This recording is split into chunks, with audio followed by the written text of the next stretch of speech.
Good afternoon, everyone, and welcome to the third webinar of CBN Science series with a focus this time on music, business, and innovation. Before we start, I want to remind you that this session is being recorded. During the main presentation, it would be wise to keep your microphones muted so there are no distracted sounds for the speaker. You are also really welcome to raise your hand and use the chat for questions, and please feel comfortable to open your cameras. We are here to have a discussion, so feel free to ask. And now it's time to meet our two main speakers. Firstly, Rasmus Winchester-Cherning, CEO and founder of CBN and CBC. Please, Rasmus. Thank you, Georgios. I'm not really a speaker more than I'm a questioner or an interviewer here. Happy to interview Mads Krogh, who is a PhD in musicology. He's employed at the Department of Musicology, where he has a postdoc at Aarhus University. Aarhus is the second biggest city in Denmark, and Aarhus University, where he's employed with a project called Hip Hop Culture as musical practice analysis and discussions. But today we will mainly talk about different digital music distribution platforms with a special focus on Spotify. As Georgios said, we would really appreciate if you turned on your cameras, because then we can see who you are and it becomes much more engaging. We can also see if you nod off. You are welcome to drink coffee or get some water or whatever. And we hope also that you will write down your questions either in the chat or on a piece of paper, and make sure that this is going to be an interactive sessions where you can really ask questions to one of the experts in the field of music. Just so you know, and Georgios is going to share that in the chat, this is not the first event that we're doing on music. We had on the 10th of June a webinar on the future of music that Mads also participated in. And you will soon in the chat see the links to both the webinars on music and also all the other webinars we had this spring on IP issues and investors, etc. It's actually quite easy. You go to cbnet.com, cbnet.com, and then / this is CBN.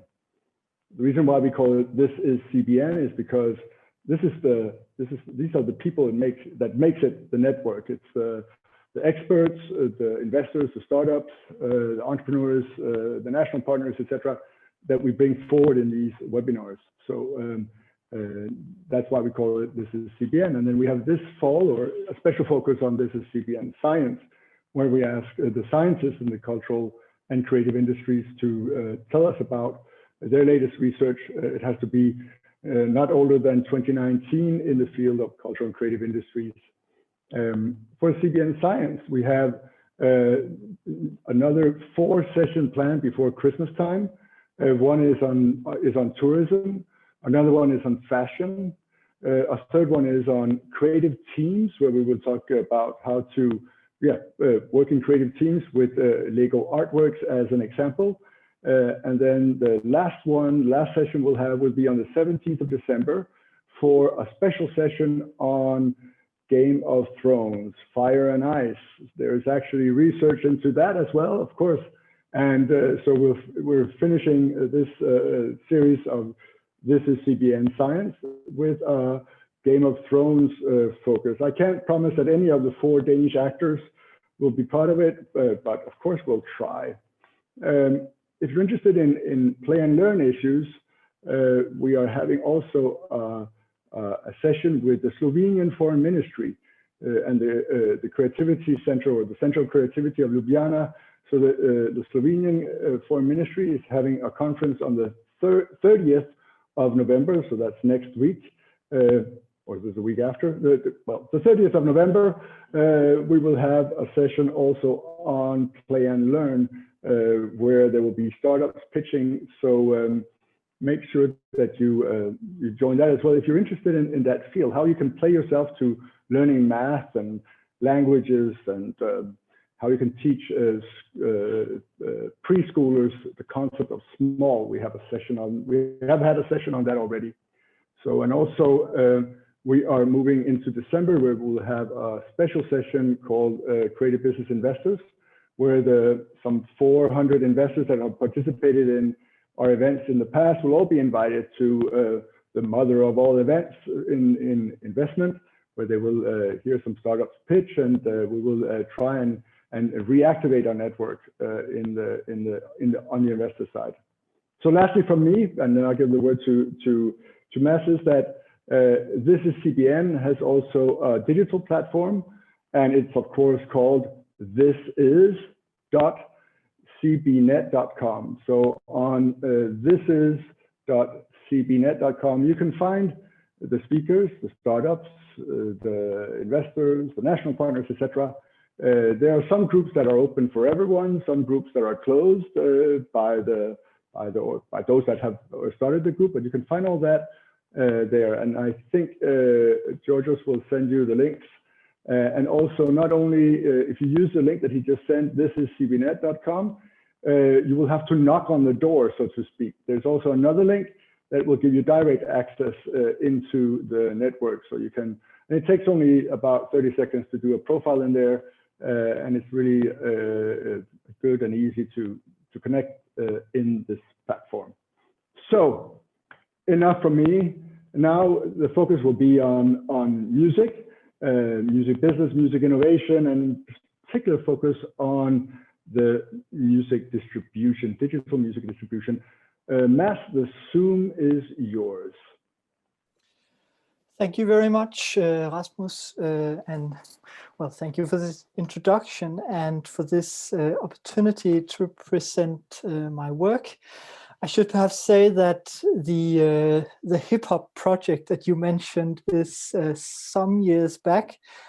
Today I'm an associate professor, and I'm going to speak about some of my current work, which have to do with, as you said, digital music distribution, and particularly streaming platforms such as Spotify. I think we need to update your CV on the Aarhus University. Oh, yeah, thanks for the corrections. Well, yeah, I have a long standing interest in categories of music and in the ways categorization works, and particularly in notions of musical genre and genre-based practices. I've studied that in the context of hip hop, as you just said, Rasmus, but also in context of music journalism, music radio, and more recently streaming services, digital music platforms. And this will be the focus of what I'm gonna talk about here today. Specifically, I'll address the role of musical genres and other types of categorization on Spotify, which is, as you probably know, currently the world's biggest music streaming platform by number of subscribers. So Spotify is a major player, of course. I'm unsure, of course, about how much you are already into this, but hopefully there'll be some new insights in what I have to say, and conversely, I look very much forward to having your comments and questions and so forth. And perhaps also as a kind of informative labeling, I should say that I have a background in the humanities, so I'm not going to hit you with a lot of stats or quantitative explanations.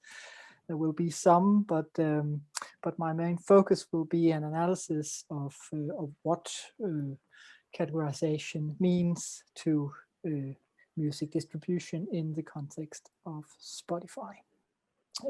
And then at the end of this presentation, I'll try to do some perhaps slightly more critical points regarding what could perhaps be thought about in a sort of forward perspective. I'm just going to share my a PowerPoint presentation that I prepared. So let me just get that up and running. So now it should be visible, I hope. If we look to to music history and to popular music studies, there's no doubt that genre distinctions such as pop, rock, rap, R&B, so forth, used to be seminal to the music industries, that is to music production and distribution, but also to other areas of musical life, including, for example, fan culture, music journalism, or retail for that matter. Sorry. Yeah.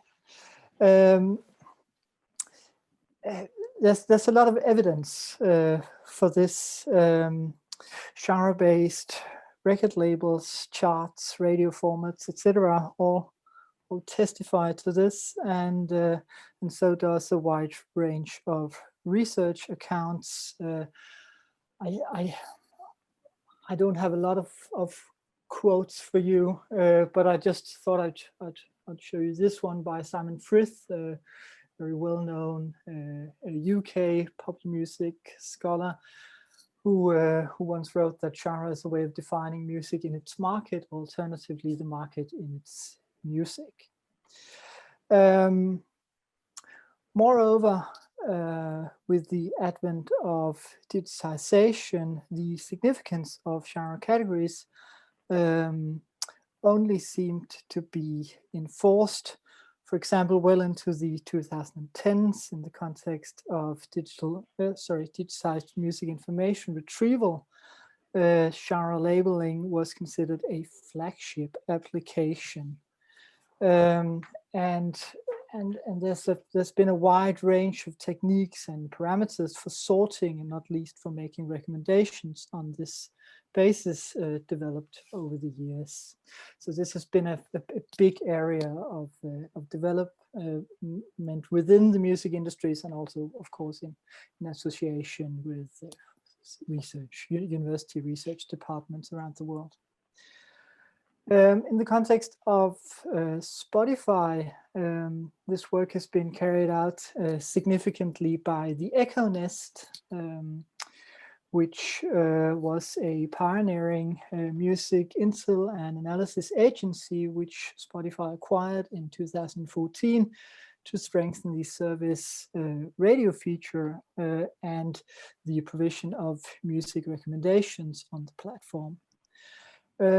The Echo Nest procedure for genre labeling consists in a combination of computerized content and contextual analysis. And up until recently, the company's webpage continued to boast its achievements in terms of data points obtained, songs and artist analysis, and new genres are still added to Spotify's system when patterns in content and context match. That is, when features of, for example, tempo, or tonality, or danceability, or energy, or some of the other parameters they use for describing music, when they correspond with cultural keywords scraped from music-related websites, new genres are sort of coined and added to Spotify's system. And so you're saying it's actually machines that are defining the categories of many of the songs that enter Spotify? Yeah, to a large extent that is the case. There is a human decision sort of in the end of this process where it's sort of determined if a pattern qualifies as a genre, but to what extent this is an automated process. And it's based in quite a large apparatus of both this content, this music analysis, and on the other hand, this contextual, this keyword-based analysis. The current number of genre categories, or what Spotify refers to as genre-shaped distinctions, is a little more than 5,050 categories to be precise. And this was as of 3 days ago. And these categories are visible from this website, Every Noise at Once, which wow. you may know. This is just some excerpts from the website, which is a scatter plot of all these 5,000 categories. I mean, if you think this is interesting, this website is definitely worth a visit. Considering this development, it might seem slightly paradoxical that if we consult Spotify's browsing section, at least in the desktop client, but it's, anyway, in the desktop client, we are only presented with a choice of approximately 40 categories. You probably know this. If we look to the mobile application, the choice is even smaller. And I think that's remarkable, considering the total amount of categories which they actually have and administer. And you can also see that in this context of the browsing section, well-established genre labels feature alongside notions of activity and mood. Indeed, the section is named genres and moods, so they sort of collapse these notions. This has to do with what is sometimes referred to as the contextual turn in music streaming. That is, it has to do with the recognition, which was announced by Spotify, for example, the director of developer platform, Paul Lemaire, in a presentation at the South by Southwest Festival in 2015, the recognition that musical preferences for end users of streaming platforms, or specifically Spotify, have to do with context more than with, for example, established genre-based tastes. So Lemaire used a catchphrase, namely context is the new genre, to pinpoint this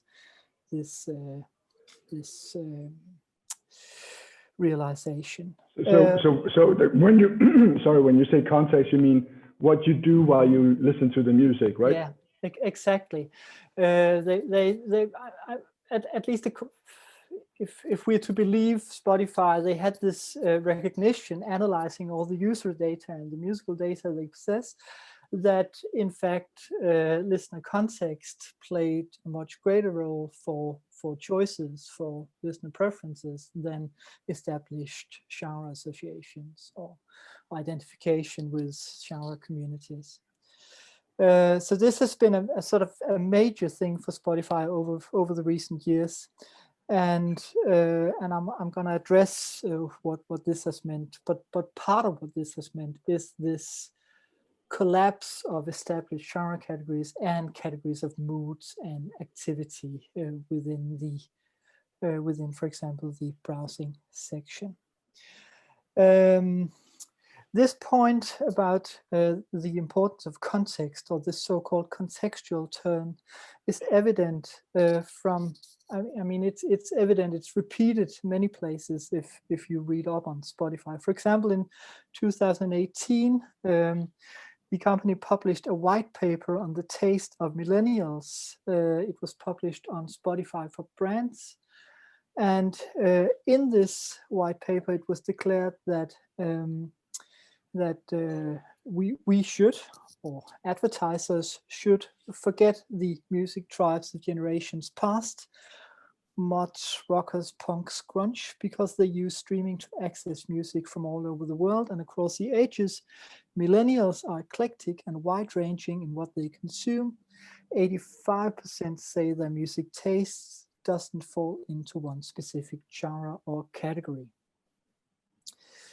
So instead of identifying with genre-based scenes, these music tribes of generations past, millennials, according to this white paper, considered genre distinctions as a shortcut to curating their own eclectic and individualized soundtracks. And perhaps I should just say that at this time, 2 years ago, millennials accounted for 62% of Spotify's users.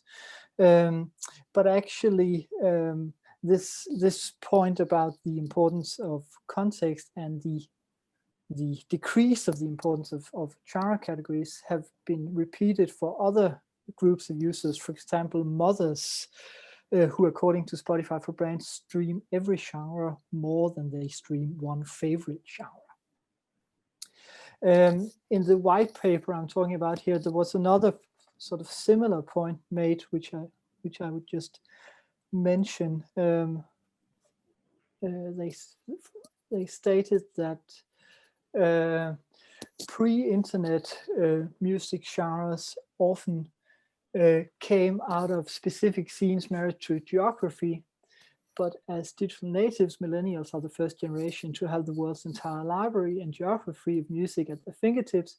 So genre still matters, but it no longer defines them. Instead, it's viewed as a shortcut to selecting music to enhance and improve every mood and occasion. So here you have again this emphasis on context, on every mood and occasion, which is soundtracked by users on Spotify. Or at least that's the point they made here. So what you're saying is that these applications that can see what you listened to in the past and then come up with what you want to listen to in the future, they don't really work. They need to figure out what are you doing right now, and what were you doing when you were listening to something. What were you listening to when you're doing something similar in the past? Yeah, exactly. It's not enough to know the individual user listener listening history. This has to be combined with some kind of contextual knowledge about the situations, the occasions. And your example with the mothers, so I suppose if it crosses generations, so if you had a chess tournament, let's say we have lots of event organizers here among the participants, or a startup pitch competition, no matter what the age group or demography, you would be able to find some context related to that, that competitive environment or whatever it is. Yeah, I have to be defined a little broader. So age, age could be part of the context, but yeah, you're right. Activity would be a strong determining context-related parameter. So yeah, so exactly, that's part of the point of this. The context of listeners, if I should just say a bit about that, may be inferred from various sources of information. It may be inferred from information about listeners' location, the time of listening, gender, nationality, listening device. It may also be inferred from info received from third-party collaborators such as Facebook, for example. And it may not least be inferred by comparing names and descriptions and musical content of playlists. And Spotify have quite a large library of playlists to compare. Supposedly, they currently possess around 4 billion playlists, and these playlists, of course, are collections of music, but they are also very often, or always, they always have some kind of heading, and you very often would have some kind of description, and the comparison of music descriptions and headings gives Spotify something to go on with respect to curating music for moods and activities. So, for example, if they have 50,000 running playlists, they can compare this with age group, for example, or with location, or with time of day, and that would give them something to go on with respect to curating fairly specific suggestions for running music for individual listeners. In accordance with this, mood and activity categories have been identified and developed by Spotify alongside, and I would say in conflation with, categories of genre. For example, sleep and pet calming are among the more than 5,000 genre-shaped distinctions I just mentioned before. In fact, if we look at the database system of music analysis, which combined with user intel is responsible for sorting and recommending music to listeners, one might argue that activities and moods and genres are simply configurations within a multi-dimensional space of parameters. But my point is that these categories are configurations of a common set of parameters and data. And in this sense, they are to some extent mutually translatable. And this is illustrated, for example, by this application, which you can look up. It's called Organize Your Music, and it allows listeners to sort their music library or to sort music from individual playlists by a large variety of genre, mood, style, categories, but also by some of the parameters underneath these categories, such as tempo, energy, danceability, loudness, liveness, valence, acousticness. There's quite a few parameters in play here. So this sort of illustrates what I talked about before, namely this system of musical analysis, which operates underneath Spotify's recommendations.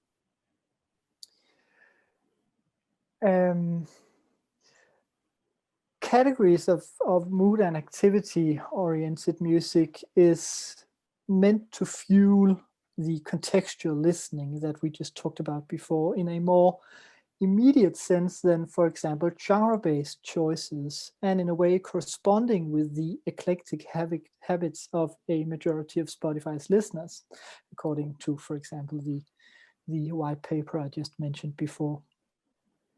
In turn, this accords with the reluctance on Spotify's behalf with providing listeners with categorical options, for browsing, and with the strategy of personalization, which is evident, for example, in the Made for You section of the Spotify client. So if you're Spotify's users, you're probably very familiar with this. And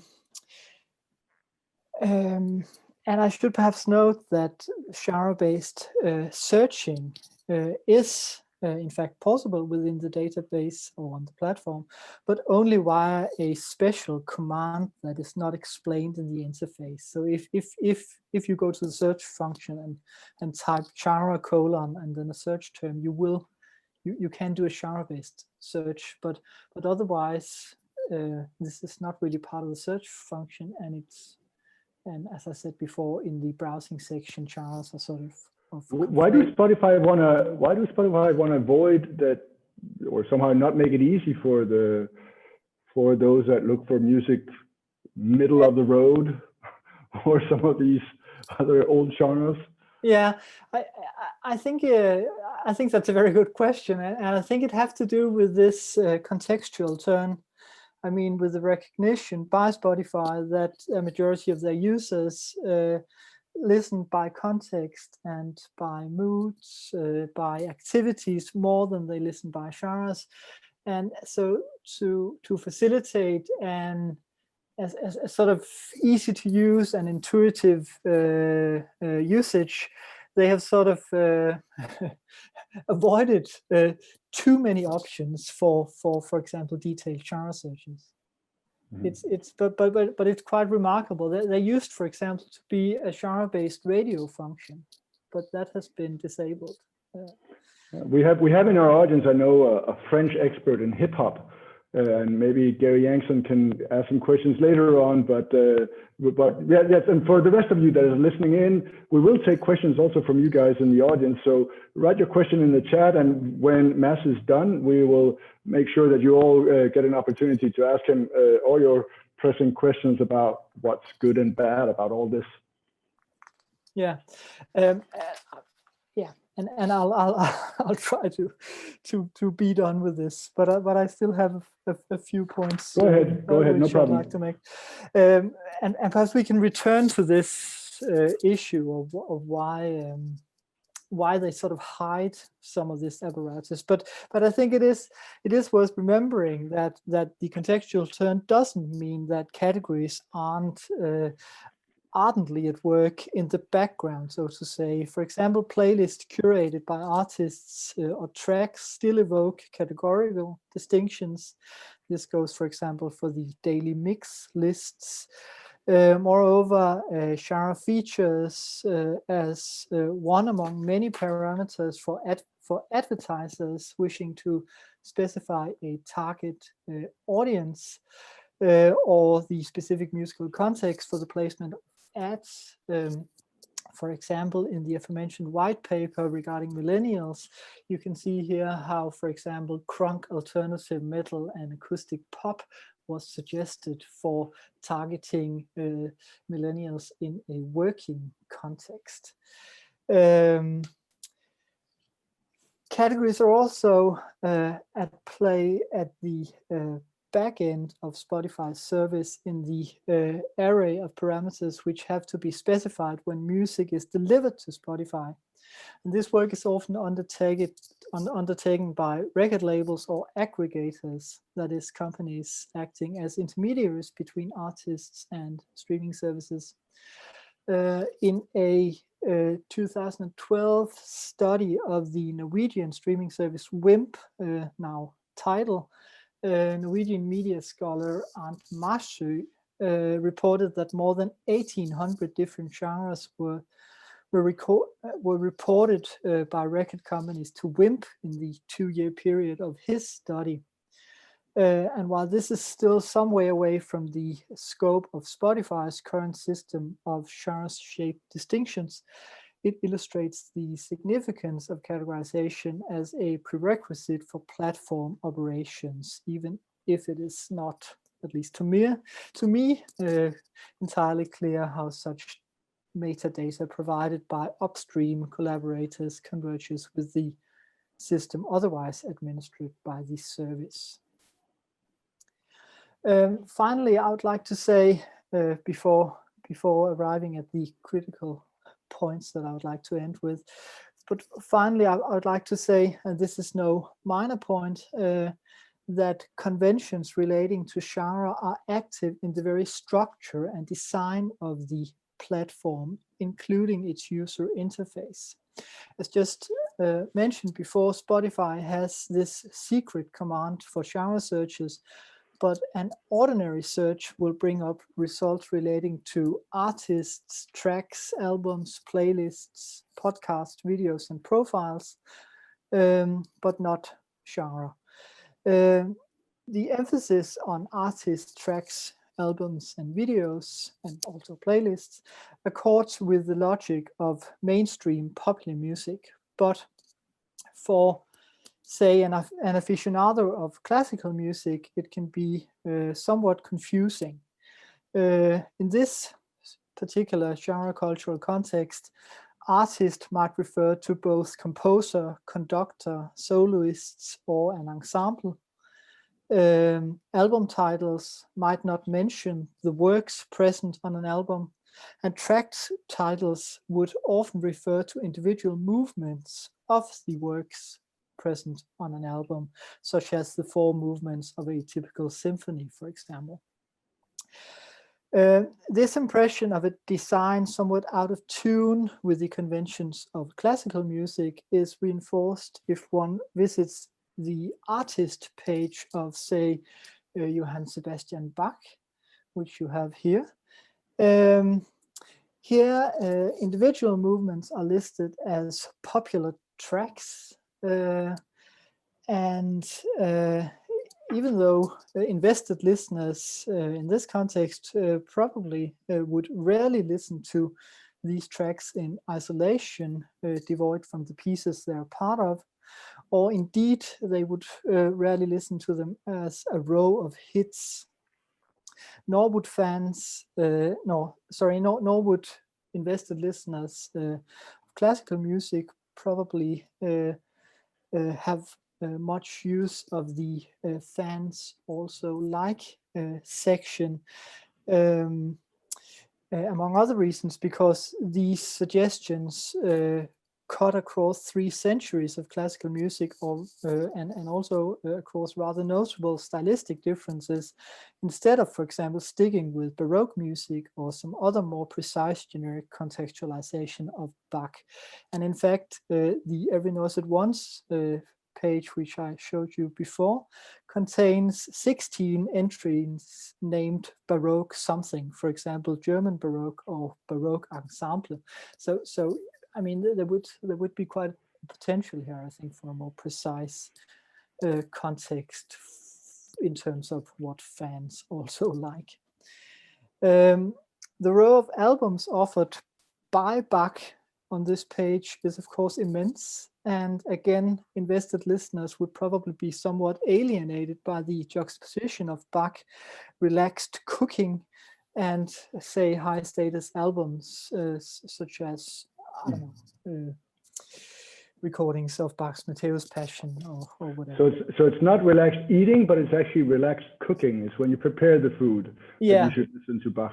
A choice of Bach for this particular occasion. But my point is simply that this wouldn't really make sense in this for invested listeners in this particular generic context. And in that respect, it illustrates kind of a, if you will, misfit between the way the platform is designed, which is more or less in accordance with mainstream popular music, but not really in accordance with, say, classical music. And the same would go for genres such as jazz or say world music. These are genres which, for example, have a strong tradition for extensive liner notes on music releases, which, however, get lost in this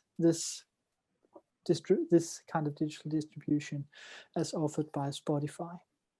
So again, you see categorization as a factor, but here perhaps with somewhat unintentional consequences, I would say. My point here would be that I think perhaps niche genres, and I do count classical music among niche genres in this context, but I think niche genres are somewhat squeezed by the design of the platform. Okay, this was, of course, perhaps a slightly critical remark, and perhaps that's a suitable transition to the points I promised you as a sort of roundup of this presentation. First, I have 3 points I would like to make. First, the contextual turn was launched by Spotify as an answer to what the company regards as changing habits of music consumption among a majority of listeners.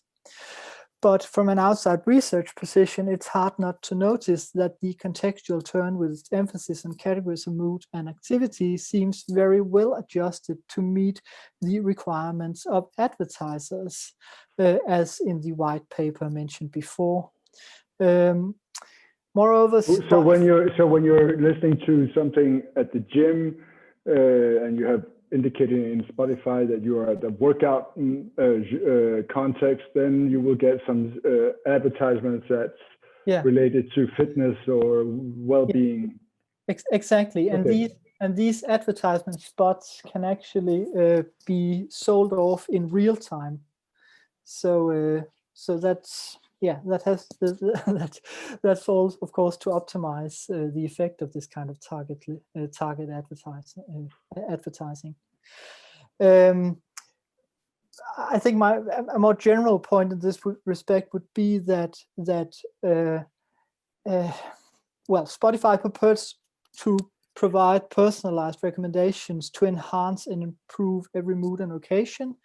But what they actually curate, I think, is a kind of ideal user, which is always on the lookout for how particular situations or doings or occasions can be soundtracked or improved musically, and that is, I would say, perhaps a kind of ideal user which is not too stuck in established tastes, but which are open to suggestions, so to say, and in that respect also perhaps open to advertisement suggestions.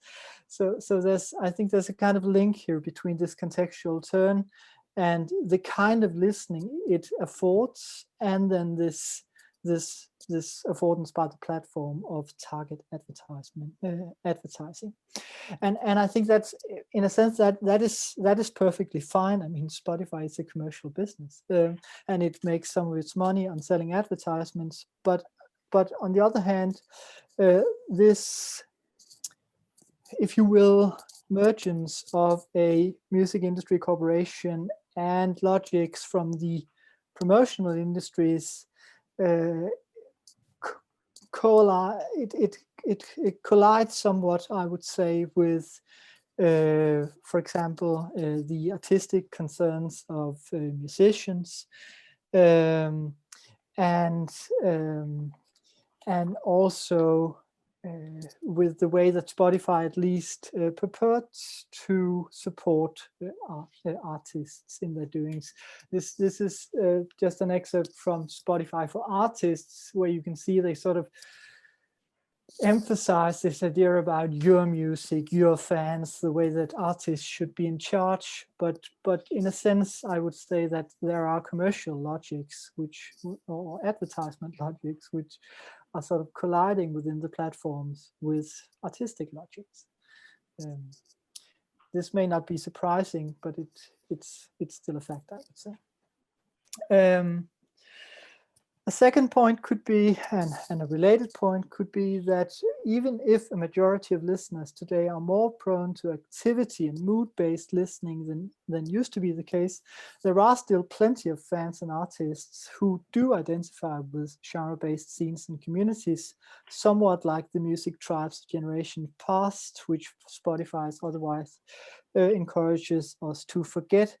And in fact, I would say that due to the significance of live performance for many artists today, it's quite important for these to connect with a community which goes beyond the flexible and instrumental listening implied by the contextual turn.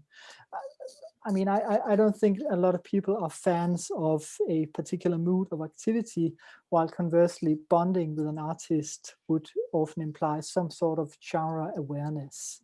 Yeah, so, it must be difficult for an artist to gather all its workout fans or all its cooking fans for a concert. It must be difficult to reach them somehow, or because they might have changed the context while you try to reach them.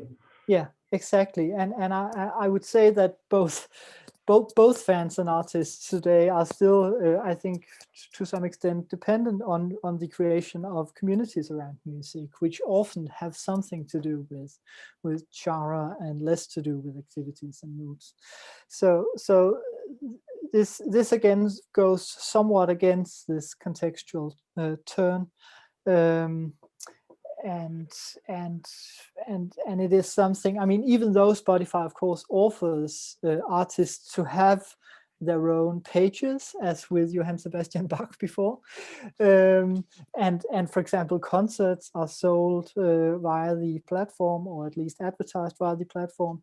But again, there are these opposing logics at play. Great. Sorry. Go ahead. This is your last bullet, right? Yeah, I'll just say something briefly about the last one, and I'm sorry this is sort of dragging on, but just to finish off, my last point would be that well, I think it's notable that given Spotify's ambition to optimize user experience, the platform does not allow for much user influence, for example, on the organization of interface and functionalities. So this sort of brings us back to this issue of, for example, the genre-based search. And it also brings us back to this issue of how niche genres are sort of squeezed. And I think actually it would be well in line with the idea of personalization, otherwise evident on the platform, to allow for a greater degree of user determinants on, for example, search parameters or I don't know, a greater array of functionalities to be chosen from for example, searching or browsing. So that would be my last point, that I think, again, here there's a kind of... Well, before we take the questions, so you guys, you're welcome to write your questions in the chat if you're shy, and then if you're shy, I'll call you out and ask you to turn on the camera. But before that, I know that Georgios has a quick Mentimeter that he wants to do. So you need to grab your phone or open another browser and write menti.com, and then you'll get a code from Georgios. So thank you, Mads, and we'll have questions for you in just a little while. It will take just 2 or 3 minutes. Thank you a lot, Mads. And now we'll share my screen.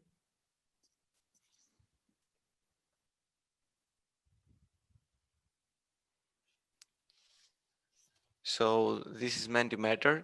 First step is to go to www.menti.com and use the code that you can see in the top of your screen, 12, 11, 80, and 4.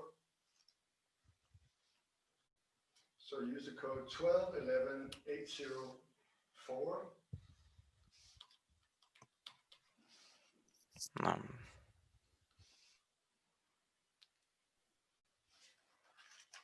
In the bottom of your screen, you can see how many people have been registered right now.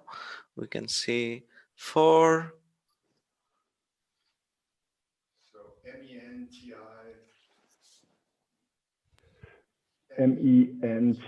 menti.com. We'll do a quick survey of you guys.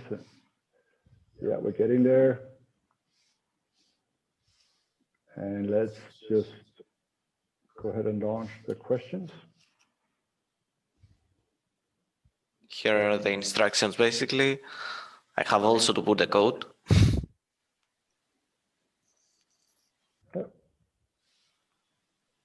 And let's go to the first question. So where do you come from? Romania, Latvia, Turkey, Paris, France, nice. Guatemala, Greece, okay, China. I'm not seeing Denmark.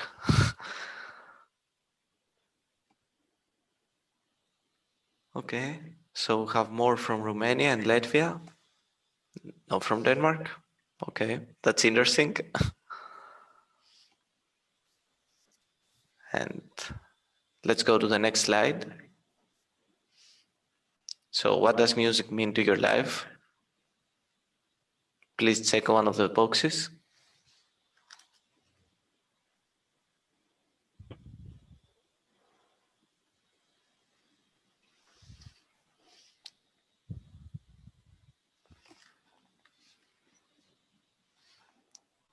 So we have a musician here. We have 3 innovators in the music sector, 4 innovators in the music sector, maybe more. No, most of us just like to listen to music and interested in learning more, right? Cool. Let's go to the next one. So 1, 2 keywords that stating your relationship with music. Can be anything.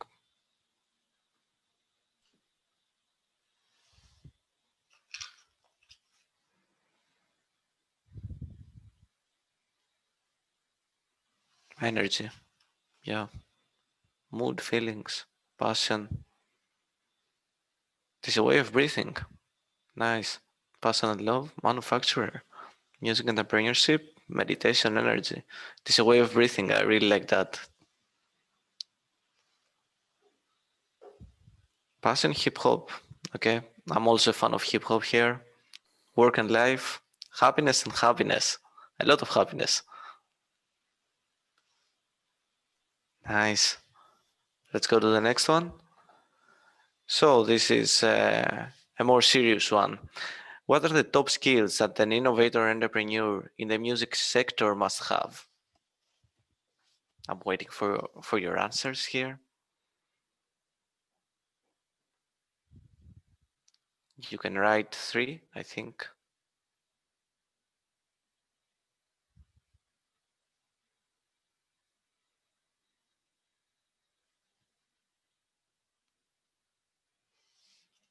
Courage, perseverance, communication. Yeah, courage. Business intelligence. Okay, that's interesting. Creativity, of course. Joy, passion, energy. A lot more came up. Oh, I'm getting lost here. Empathy, joy, vision, of course, knowledge. More and more connectivity with audience. Openness, versatility, innovative, determination. So creativity, passion, and communication are the top three, I guess. Right here. Creativity, passion, and communication, okay. And passion is the top one, I believe, because it's in the center right now. So, do you believe that music artists should improve their skills by collaborating with the business and the academics world? I'm here to hear your opinions. Not so much. Okay, yes, 3.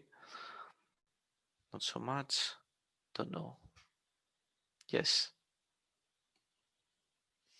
So we have different perspectives here. I can see. Yes is winning. We have democracy, so we have to say yes into that. Okay, yes, it's winning. Good. We have. I'm here. Do we have one more question, or are we ready for some questions from the audience? Otherwise, I would like Gary. Do you have another one? No, we don't have. It's the end. Thank you a lot for answering, and go on, Rasmus. Thanks. I would like to see if Gary Yangston, if you could if you could turn on your camera, and also because you're a handsome man, and also to unmute. Hey, there you are. Hey, good to see you, man. Hi, Gay. You have some questions for Mads. Yeah, I was actually writing them, but I got a couple of questions. Thank you for the presentation. Mads, I was wondering, what do you think about the user-centric approach for the platforms? Do you think it would be doable anytime soon, or not? Well, I'm not sure I have a clear answer to that. I'm quite sure they're working on developing it, but as I said before, I think there's perhaps, even though personalization is such a big thing, there's still with the major streaming services, there's still quite a limit to user interactivity, or to what users can actually do. And I think for Spotify, I think when they collaborated with Facebook some years ago, they had higher hopes for what could sort of be done by a kind of user interactivity, and it didn't really turn out as they hoped for. But I don't know if they have concrete initiatives aiming at increasing user options or interactivity, or of developing other kinds of personalization than what we see today. I think one thing, I mean, again, regarding Spotify, one thing that's perhaps a bit of a limit to this is that even though Spotify shares its API, its development platform, they closed down a few years ago the integration of third-party apps in the service. So there's no longer this option that someone could do something which could then be implemented on the platform in terms of, in this regard, for example. Okay. Today it all have to come from Spotify. And sure. And regarding that, I got two other questions around the same subject, Kanda. What do you think Spotify and other platforms do with our data? Except, okay, do algorithm, playlists and stuff, but what else do they do with our data? Because they know what we like to cook, and we like to be relaxed when we cook, and and so on and so on. So what do they do with all these data? Yeah, they do different things. So they do sell data to third-party collaborators. And of course, this all depends on the privacy privacy terms that we have all as users agreed to, and there are these privacy terms. Some of them are sort of optional. So there may be different degrees of what we have agreed to sort of give over to Spotify in terms of personal information or what is registered. But there's no doubt that they do, of course, register quite a lot of information about us as users. And some of this information is sold off to third-party collaborators. This could be advertisement agencies, for example. But there's another side of the story which has to do with the value of Spotify as a corporation. Over the years, Spotify has repeatedly attracted investments. And part of the reason for this is that Spotify have this enormous bank of user information, which is, I mean, it has value. It's an active in terms of attracting investments. So that's also that's another usage. Yeah, the main source of revenue they might have, except the subscriptions, right? Okay. But there's no doubt that because Spotify have to hand over quite a lot of their earnings to rights holders, and I don't really mean artists, I mean record labels. They have certainly been very interested in developing strategies for profiting on user data. And do you think like the artists and the labels could counter the superpower of Spotify, like creating direct-to-fan streaming platforms, like for example the label XY having his own platform, streaming platform? Is it possible one day, like if we innovate more and more, to go back to the direct artist to fan? Because back in the day, we could both we could buy a CD, and that was our money was just for the artist, and now our money is somewhere and for data that can be sold. And can we go back to direct? I'm not sure we can go back, but I think there's certainly a potential there for development. And we of course we already have some platforms which allow a more direct sense of artist to fan distribution, say SoundCloud, for example. But I think there's a development there. The big obstacle is that to distribute music, at least in the way that streaming platforms currently do, with these huge databases of millions of tracks, that require deals with rights holders. It requires licenses, which are hard for small labels to do. So this is why we see that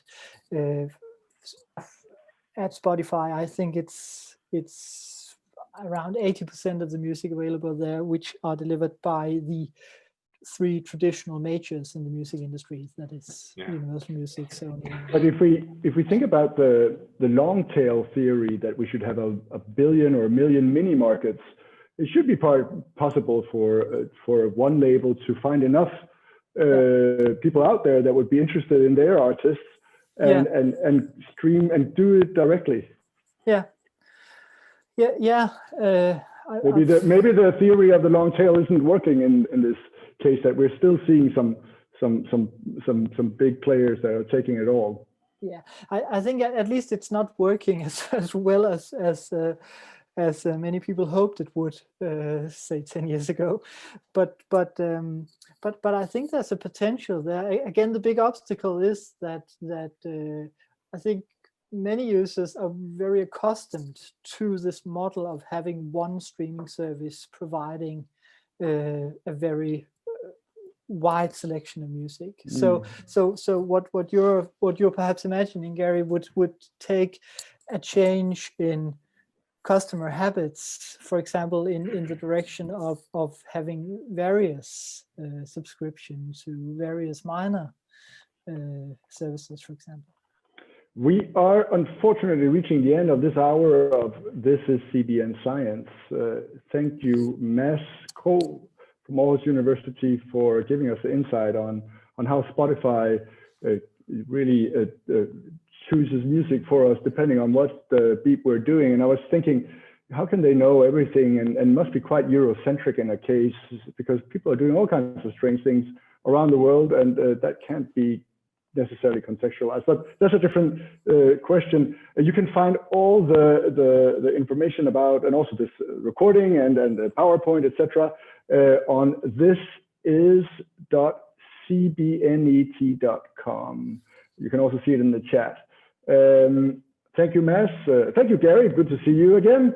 Gary was one of our keynote speakers in 2019 at the Creative Business Cup. It will come back next summer, end of June, right before the Roskilde Festival. You can join Creative Business Cup and Bright, and then go to the Roskilde Festival afterwards and listen to some great music, hopefully, if everything turns out well. So thank you, everyone. Have a good Friday and weekend.